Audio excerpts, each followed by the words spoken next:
दोस्तों, किसी के भी मन की बातें जानने के लिए 3 तरीके होते हैं।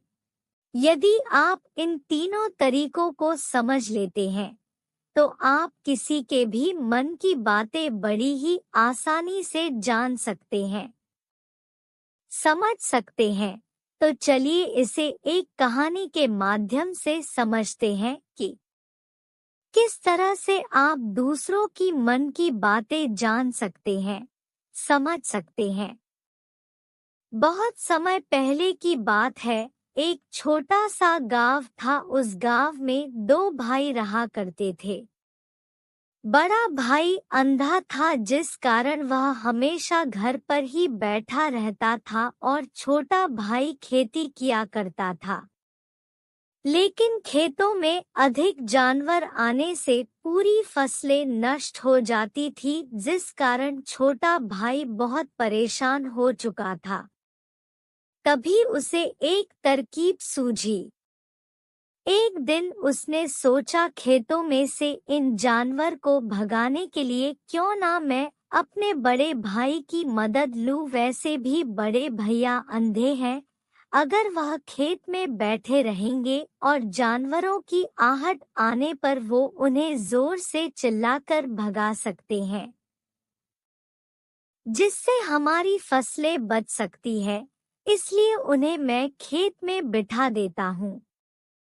यह सब सोच विचार करने के बाद उसने अपने खेत में ही एक छोटी सी झोपड़ी तैयार की और अपने अंधे भाई को उस खेत में बिठा दिया और उनसे कहा, भैया, यदि कोई जानवर की आहट आपको सुनाई दे तो आप जोर जोर से चिल्लाना। यह सुनकर वह जानवर यहाँ से भाग जाएंगे और हमारी फसलें नष्ट होने से बच जाएगी। बड़ा भाई अपने छोटे भाई की बात मान लेता है और वह उस दिन से खेत में ही रहना शुरू कर देता है। जब भी किसी जानवर की आहट उसे सुनाई देती तो वह तुरंत जोर जोर से चिल्लाना शुरू कर देता, जिससे वह जानवर उसके खेतों से भाग जाते। ऐसा करते करते कई दिन बीत चुके थे। तभी एक दिन उसके खेत में एक हिरण भागता हुआ आता है और वह खेत के बांध को तोड़कर वहां से भाग गया। लेकिन उसी हिरण का पीछा करते हुए एक राजा भी उस खेत में आ पहुंचा। तभी राजा की नजर उस अंधे भाई पर पड़ती है। राजा उस व्यक्ति से कहता है, देखो, मैं यहाँ पर एक जानवर का पीछा करते हुए आया हूँ। क्या तुमने उस जानवर को यहाँ पर देखा है? इस पर वह व्यक्ति कहता है, हे राजन, मैं तो अंधा हूँ, मैं भला किसी जानवर को कैसे देख सकता हूँ। लेकिन मैं आपको इतना जरूर बता सकता हूँ कि जो जानवर मेरे खेतों से होकर भागा है, वह आपके लायक नहीं है। आप उसके पीछे अपना समय यूं ही व्यस्त कर रहे हैं। राजा उस अंधे व्यक्ति की बात सुनकर बड़ा अचरज में पड़ गया। वह यह सोचने लगा कि आखिर यह तो अंधा है, फिर इसे कैसे बता कि जिस हिरण को मैं तलाश रहा हूँ वह हिरण मेरे लायक है ही नहीं। यह अंधा व्यक्ति मुझे कैसे बता सकता है। तभी राजा उस अंधे व्यक्ति से कहता है, कहीं तुम मुझसे झूठ तो नहीं कह रहे? एक तरफ तुम यह कहते हो कि तुम अंधे हो और दूसरी तरफ तुम यह भी कह रहे हो कि जो जानवर यहाँ से भागा है वह मेरे लायक नहीं है। इस पर वह अंधा व्यक्ति कहता है, हे राजन, जिसे आप एक हिरण समझ रहे हैं, असल में वो एक हिरण नहीं है बल्कि एक हिरनी है, और वो भी गर्भवती है। और जहाँ तक मुझे ज्ञान है, मैंने कभी किसी राजा को किसी गर्भवती हिरनी का शिकार करते हुए नहीं सुना है। और इसी कारण मैं आपसे यह कह रहा हूँ कि वो हिरनी आपके लायक नहीं है।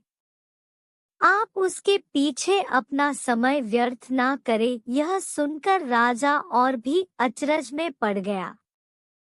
वो यह सोचने लगा कि आखिर यह अंधा आदमी यह कैसे जान सकता है कि वो हिरनी है और गर्भवती है।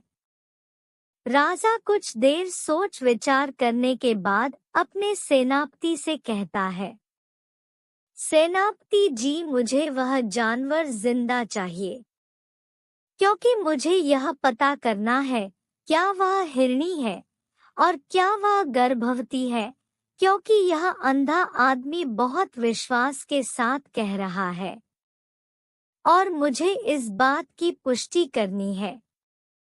यदि वह हिरनी हुई और गर्भवती हुई तो वह हमारे शिकार के लायक नहीं है, क्योंकि हम तो एक हिरण का पीछा कर रहे थे। इसलिए जाओ और पता करो कि क्या वह हिरनी है। सेनापति राजा से आज्ञा लेकर आगे की ओर बढ़ चलता है और कुछ देर बाद जब वह वापस लौट कर आता है तो वह राजा को कहता है, हे राजन, इस अंधे आदमी ने जो भी बातें कही है वह बिल्कुल सही है। वह एक हिरनी ही है और वह गर्भवती भी है। यह सुनकर राजा आश्चर्यचकित रह गया। उसे समझ नहीं आ रहा था कि आखिर अंधा आदमी कैसे पता कर सकता है कि वह जानवर एक हिरनी है और तो और वह गर्भवती है। भला एक अंधा आदमी यह कैसे देख सकता है? यह कैसे जान सकता है? आखिर इसे यह कैसे पता चला? ऐसे कई प्रश्न अब राजा के मन में उमड़ने लगे। अब राजा ने यह ठान लिया था कि मुझे इस बात की तह तक पहुंचना ही है कि आखिर यह अंधा आदमी कैसे जानता है कि वह जानवर एक हिरनी है। यह सोचकर राजा उस अंधे आदमी के पास जाता है और उस अंधे आदमी से कहता है, देखो, मैं यह तो नहीं जानता कि तुम सचमुच अंधे हो या नहीं, लेकिन मैं तुमसे एक बात जानने आया हूँ। क्या तुम मेरे प्रश्न का सही सही जवाब दोगे? इस पर अंधा व्यक्ति कहता है, हे राजन, आप जो कुछ पूछना चाहते हैं मुझसे से पूछ सकते हैं। मैं आपको बिल्कुल सच सच जवाब दूंगा। इस पर राजा कहता है, देखो, एक तो तुम कहते हो कि तुम अंधे हो और दूसरी तरफ तुमने यह बता दिया कि जिस जानवर का पीछा मैं कर रहा हूँ वह एक हिरनी है और तो और वह गर्भवती भी है। आखिर तुम्हें यह कैसे पता चला? तुम्हारे खेत में और भी तो जानवर आते होंगे और भी तो जानवर यहाँ से गुजरते होंगे, फिर तुमने यह कैसे अंदाजा लगाया? तभी वह अंधा व्यक्ति राजा से कहता है, हे राजन, आप जिस हिरनी का पीछा कर रहे थे वही हिरनी जब मेरे खेत में आई, उसकी रफ्तार और उसके भागने की आहट से मुझे यह एहसास हो चुका था कि यह एक हिरनी है और मेरे खेत की जो बांध है वह बहुत छोटी है। उसकी ऊंचाई ज्यादा नहीं है। यदि कोई हिरण होता तो उस बांध को बड़ी आसानी से लांघ जाता, लेकिन वह हिरनी इस बांध को तोड़कर भागी है और यदि वह इस बांध को छलांग लगाकर पार करने का प्रयास करती तो इससे उसके बच्चे को खतरा होता। और इसी बात से मैंने यह पता लगा लिया कि वह गर्भवती है।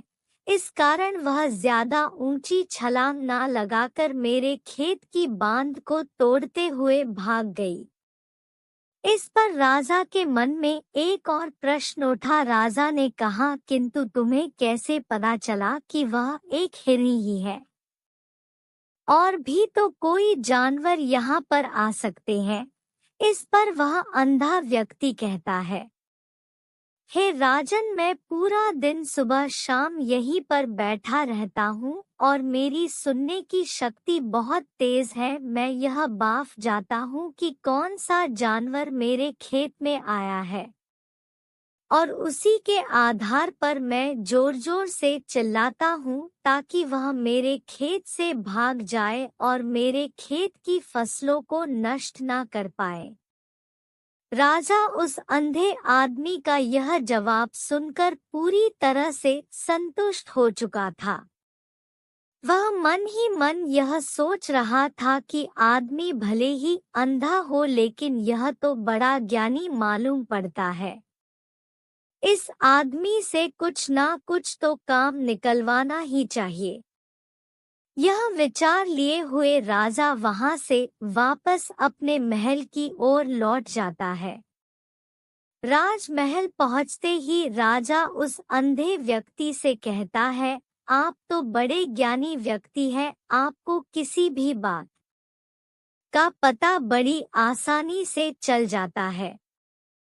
आज मैंने आपको यहाँ पर इसलिए बुलाया है क्योंकि मैं आपसे यह जानना चाहता हूँ कि मेरी पत्नी पतिव्रता है या नहीं।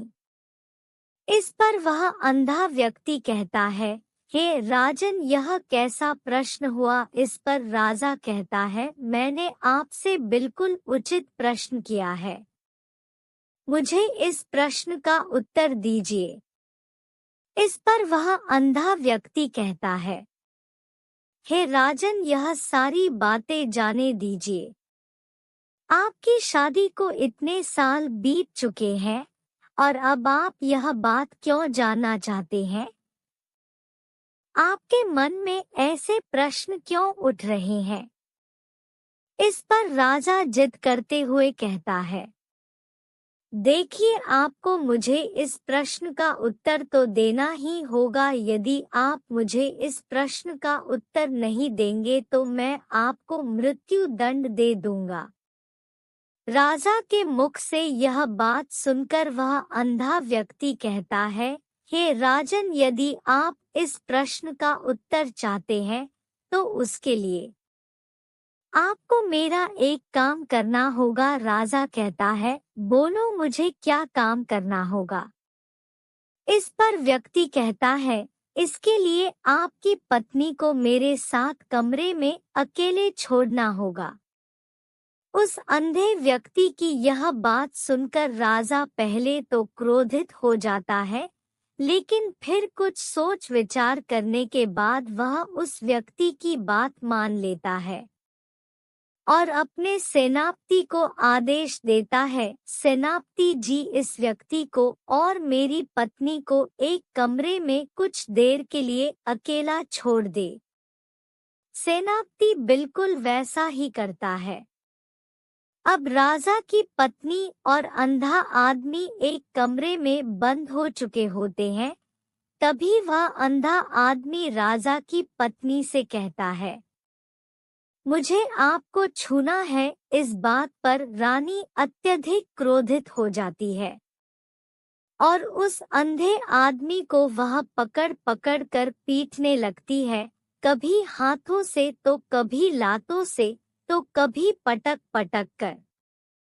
इस तरह से उन्होंने उस अंधे आदमी की खूब पिटाई की। उसके बाद किसी तरह से वह अंधा आदमी अपनी जान बचाकर वहां से भाग निकलता है और वह राजा के पास पहुंचता है और वह राजा से कहता है, हे राजन, आपकी पत्नी पतिव्रता नहीं है। यह बात सुनकर राजा अत्यधिक क्रोधित हो उठता है और राजा अपनी तलवार निकालकर सीधा अपनी पत्नी की ओर जाता है और क्रोधित होकर वह अपनी रानी से कहता है, रानी जी, आज मैं जो भी सवाल आपसे करने वाला हूँ उसका मुझे सच सच जवाब दीजिएगा, और यदि आपने एक शब्द भी झूठ कहा तो मैं आपका अभी के अभी सर धड़ से अलग कर दूंगा। तभी आगे वह राजा कहता है, मुझे बताइए क्या आप पतिव्रता हैं या नहीं। इस पर रानी कहती है, हे राजन, आप भले ही मुझे जान से मरवा दीजिए, लेकिन मैं पतिव्रता नहीं हूँ। राजा यह बात सुनकर बहुत खुश हुआ, क्योंकि उस अंधे आदमी ने जो भी कहा था वह बिल्कुल सच था। यह बात सुनकर तुरंत ही राजा उस आदमी के पास पहुंचता है और आकर उस अंधे आदमी से कहता है, तुम्हें कैसे पता चला कि मेरी पत्नी पतिव्रता नहीं है। इस पर वह अंधा आदमी कहता है, हे राजन, बड़ी सीधी सी बात है, मैंने तो आपकी पत्नी से बस इतना ही कहा था कि मुझे आपको छूना है, और इस बात पर वह इतना क्रोधित हो उठी कि उन्होंने गुस्से में आकर मुझे लात घूंस से पीटना शुरू कर दिया। और भला कोई औरत किसी और मर्द को कैसे छू सकती है, लेकिन उन्होंने ना आव देखा ना ताव, बस लात घूंसे मुझ पर बरसाने शुरू कर दिए। वह भी तो एक छूना ही हुआ, और एक पतिव्रता नारी कभी भी पराये मर्द को नहीं छूती। जब मैंने उसे छूने के लिए कहा था तो वह उस वक्त मुझे मना कर सकती थी, लेकिन उन्होंने तो मुझे पीटना शुरू कर दिया, और देखते ही देखते उन्होंने मेरे पूरे शरीर को छू लिया। अब आप ही बताइए, ऐसी स्त्री भला पतिव्रता कैसे हो सकती है। इस पर राजा कहता है, तुम तो बड़े ज्ञानी मालूम पड़ते हो। अच्छा ठीक है, चलो तुम मेरे एक प्रश्न का और जवाब दो। यदि तुमने मुझे इस प्रश्न का सही सही जवाब दे दिया तो मैं तुम्हें यहाँ से जाने दूंगा। आगे राजा उस अंधे आदमी से कहता है कि तुम मुझे यह बताओ, क्या मैं सच में अपने पिताजी का ही बेटा हूँ या फिर किसी और का। इस पर वह अंधा भी कहता है, हे राजन, इस बात से आपका क्या लेना देना। आप किसी की भी औलाद हो, आखिर आप है तो इस राज्य के राजा, इसलिए इस प्रश्न को जाने दीजिए। लेकिन राजा कहता, नहीं नहीं, मुझे इस प्रश्न का सही सही जवाब चाहिए, अन्यथा यह प्रश्न मुझे हमेशा परेशान करता रहेगा। इसलिए मैं इसका सही सही जवाब जानना चाहता हूँ। यदि तुम इसका सही सही जवाब दे देते हो तो तुम यहाँ से जा सकते हो, मैं तुम्हें नहीं रोकूंगा। इस पर वह अंधा आदमी कहता है, हे राजन, इसके लिए तो मुझे आपके माँ के पास भी जाने की कोई आवश्यकता नहीं है।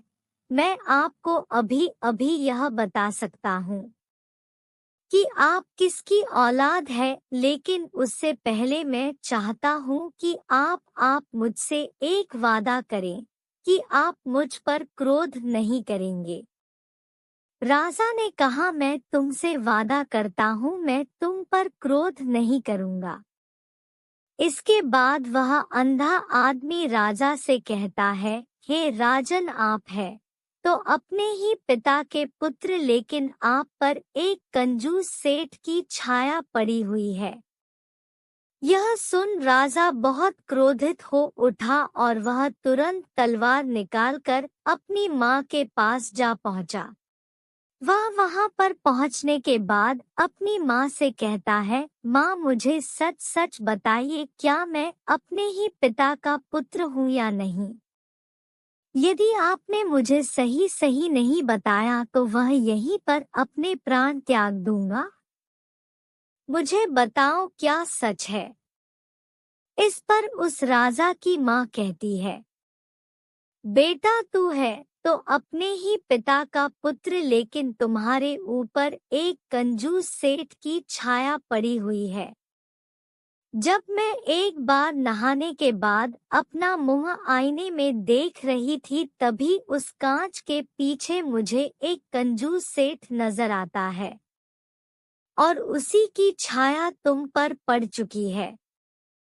यह सुन राजा बहुत खुश हो जाता है और वह तुरंत दौड़ा दौड़ा वापस उस अंधे आदमी के पास पहुंचता है और उस अंधे आदमी से कहता है, तुम्हें यह कैसे पता चला कि मुझ पर एक कंजूस सेठ की छाया पड़ी हुई है?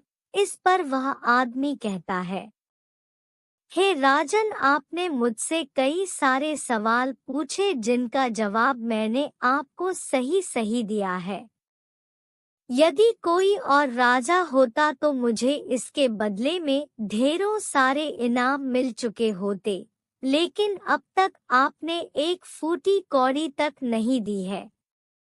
इस बात से ही मैंने अंदाजा लगा लिया था कि आप बहुत कंजूस हो। यह बात सुनकर राजा जोर जोर से हंसने लगा और कहता है कि आप जो भी मांगेंगे वह मैं आपको अवश्य दूंगा, लेकिन मुझे यह बताओ कि तुम्हें कैसे पता चल जाता है कि कौन सी बात सही है और कौन सी गलत? तुम किसी भी बात का इतना सटीक और सही जवाब कैसे दे पाते हो? इस पर वह अंधा आदमी कहता है, हे राजन, मैं तो वैसे ही अंधा हूँ। यदि मेरी आंखें होती तो मैं किसी की भी मन की बातें बड़ी सरलता से जान लेता। मन की एक भाषा होती है और यह भाषा मनुष्य के शरीर के व्यवहार के रूप में देखी जा सकती है। उसकी आंखों से, उसके होठों से, उसके काम करने के तरीके से, उसकी क्रियाओं से पता किया जा सकता है कि उसके मन में क्या चल रहा है। उसके आधार पर हम किसी के भी मन की बातें जान सकते हैं, लेकिन मैं तो अंधा हूँ। मैं देख नहीं सकता, इसलिए मैं क्रियाओं से देखता हूँ। यदि मुझे कोई बात जाननी हो तो अगले आदमी को कुछ काम देना पड़ता है, जिस पर वह व्यक्ति किस प्रकार काम करता है, किस तरीके से इस काम को करता है, उसके आधार पर ही मैं यह पता कर पाता हूँ कि उसके मन में क्या चल रहा है। तभी वह राजा कहता है, तो क्या इसका अर्थ यह हुआ कि मैं भी किसी के मन की बातें जान सकता हूँ? इस पर वह अंधा आदमी कहता है, हे राजन, अवश्य आप भी किसी भी व्यक्ति के मन की बात जान सकते हैं, किंतु उससे पहले आपको अपने ऊपर काम करना होगा और वह काम है अपने मन को शांत करना, अपने मन को वर्तमान में लाना होगा, जिसके लिए मैं आज आपको 3 तरीके बताने वाला हूँ और यह तीनों ही तरीके बड़े ही आसान और सरल हैं। किंतु हे राजन, उससे पहले आपको एक काम करना होगा, अपने मन को एकाग्र करना होगा। जब हम अपने मन को एकाग्र करते हैं, अपने मन को वर्तमान में लाते हैं, तो हम दूसरे के मन की बात जान सकते हैं, क्योंकि वह आदमी अभी भी अपने मन में वर्तमान में ही सोच रहा है और हमें भी मन को वर्तमान में ही लाना होगा, तभी हम उसके मन की बातें जान सकते हैं। यदि हम अतीत में हुई घटनाओं के बारे में सोच रहे हैं, तो वह जो अगला आदमी वर्तमान में सोच रहा है, वर्तमान में अपने मन में बात कर रहा है, वह हम कैसे जान पाएंगे? क्योंकि हम तो अतीत की घटनाओं में डूबे हुए हैं। इसलिए किसी के भी मन की बात जानने के लिए सबसे पहले हमें हमारे मन को एकाग्र करना होगा, उसे वर्तमान में लाना होगा। आगे वह व्यक्ति राजा से कहता है, हे राजन, जो 3 तरीके मैं आपको बताने वाला हूँ, इन 3 तरीकों से बड़ी आसानी से किसी के भी मन की बातें जान सकते हैं उसके बाद वह अंधा आदमी राजा से कहता है, हे राजन, जो सबसे पहला तरीका है वह है आंखों पर ध्यान देना। किसी व्यक्ति से बात करते वक्त उसकी आंखों में देखना, उसकी आंखों पर ध्यान देना, जो सबसे ज्यादा जरूरी है, क्योंकि आंखें बोलती नहीं पर बहुत कुछ कह जाती है। यदि हम किसी व्यक्ति की आंखों के इशारों को समझना सीख जाएं, हम यह जान पाएंगे कि व्यक्ति के दिमाग में क्या चल रहा है, वह क्या सोच रहा है और अभी वह क्या करने वाला है। मेरे पास आंखें नहीं हैं, लेकिन मैंने अपने गुरु से यह विद्या सीखी है, क्योंकि बहुत सालों पहले मेरे पास आंखें थी और मैं उस वक्त लोगों के मन की बातें केवल उनकी आंखों से ही जान लेता था। इसलिए यदि आप भी दूसरों की मन की बातें जानना चाहते हैं, तो आपको भी उनकी आंखों पर गौर करना चाहिए, जैसे कि उनका आकार कैसा है, वह कब, कहाँ और किधर देख रहे हैं। यदि उसकी आंखें यहाँ वहाँ घूम रही है, जब आप उससे बातें कर रहे हैं, तो वहाँ वह इधर-उधर मोड़ रहा है, कभी ऊपर तो कभी नीचे या कभी आसपास, या फिर उसकी आंखें खुश नजर आ रही है या फिर आंखें निराश नजर आ रही है। जैसे कि चोर होता है, उसकी आंखों में जब हम देखते हैं तो हमें यह पता चलता है कि अगले आदमी ने कोई गलती की है। ठीक उसी प्रकार जब हम किसी चालाक व्यक्ति की आंखों में देखते हैं, तो आपको पता चलेगा कि उसकी आंखों में एक भाषा होती है, एक बहुत ही सीधा और आसान तरीका होता है। यदि आपको यह पता लगाना है कि सामने वाला व्यक्ति आपसे झूठ कह रहा है या फिर सही, तो आपको उसकी आंखों पर ध्यान देना अति आवश्यक है। यदि आपसे बात करते वक्त वह व्यक्ति अपनी आंखें यहाँ वहाँ घुमा रहा है, ऊपर नीचे इधर-उधर दाएं बाएं हर जगह देख रहा है, तो इसका अर्थ यह हुआ कि वह उस बात से निकलने का कोई रास्ता ढूंढ रहा है, वह कोई झूठ बना रहा है। यदि सामने वाला व्यक्ति आपसे कुछ झूठ कहने का प्रयास कर रहा है, तो वह आपसे नजर नहीं मिलाएगा। वह यहाँ वहाँ देखेगा, ऊपर नीचे देखेगा, लेकिन वह आपकी आंखों में आँख डालकर कभी नहीं देख पाएगा, क्योंकि उसे डर है कि यदि उसने आपकी आंखों में आंखें डालकर देखी तो उसका झूठ पकड़ा जाएगा और लोगों को सच्चाई का पता चल जाएगा। और इसी प्रकार कुछ और भी भाषाएं होती है। जब आप किसी की आंखों में आंखें डालकर यह देखना शुरू कर देंगे कि उसके हाव भाव क्या है, ठीक उसी प्रकार चेहरे के हाव भाव होते हैं, जिससे हम मन की बातें बड़ी आसानी से समझ सकते हैं और इन्हें भी समझना बहुत जरूरी है। कभी कभी कोई व्यक्ति अपने चेहरे से, जैसे आँख, होठ और बहुत से कुछ अलग अलग व्यवहार करता है। यदि आप किसी व्यक्ति के चेहरे में गौर करेंगे तो आप आसानी से समझ पाएंगे कि वह व्यक्ति निराश है, जब व्यक्ति बहुत उदास है, या फिर वह बहुत खुश है, या फिर उसे कोई बहुत बड़ा दुख है। वह अपने अंदर क्या महसूस कर रहा है, यह सारी बातें हम उसके चेहरे के हाव भाव से पता कर सकते हैं। फिर चाहे इंसान जुबान से कुछ बोले या ना बोले, लेकिन आप उसके चेहरे से सब कुछ पता कर सकते हैं। आगे व्यक्ति राजा से तीसरा तरीका बताते हुए कहता है, हे राजन, इसी प्रकार तीसरी भाषा भी है, अर्थात तीसरा तरीका भी है, और वह है हाथों के इशारे और शरीर का व्यवहार। मन की बात समझने के लिए हमें हाथ के इशारे और शरीर के व्यवहार को समझना बहुत आवश्यक है।